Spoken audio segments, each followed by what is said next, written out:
sõitsin mööda ja mõtlesin, et jääks seisma, pole siin kunagi ammu käisin lapsepõlves kunagi.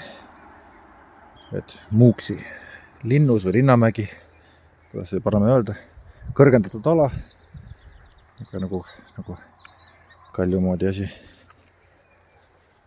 Praegu on siin jah, võsa kõik täis kasvanud. Omal ajal oli siin kõvendatud linnus, Linnamäe moodi rohkem asi.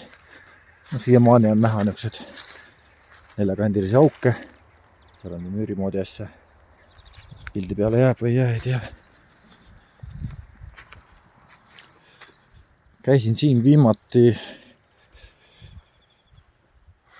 mingisuguse grupiga, täpselt siis, kui Nõukogude võim lõppes. Ja siis tehti siin need ülevaatusi, et mis need sõjabaasid on, neid ja asjad ja kõik, mis siin lammutatud oli. Sest siin oli veel niideti see aeg. Olid mõned kadakad, aga võsa ei olnud siis. Ja memoraali on olnud seda, mis seal praegu seisab. See siin oli ja see auk oli viisaka. No, see on ka mingisugune maja alus. See muistete linnuste embleem või siis valatud see. Et ehk siis see on nüüd juba aeg on ka, sest neid on nüüd hulka rohkem välja kaevatud ja tuvastatud. Aga omal ajal keegi tegi tubli töö. Siin on ilus mererann näha kohe kõrgelt kalju peal.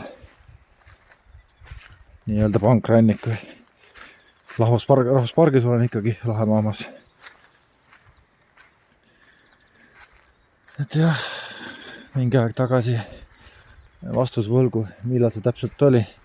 Anti siis memoriaal, mälestuseks märk. Et koht ei ole päris ükski. Rada on ilusti sees, inimesed käivad siin kogu aeg. See on ilus vaade rannale, Kaljusõrvalt alla.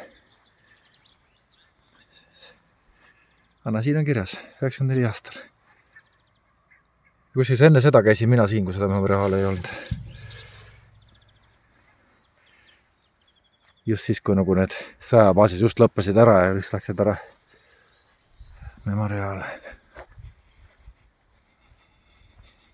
Irna grupp 41 aasta, näed, üle pantud on.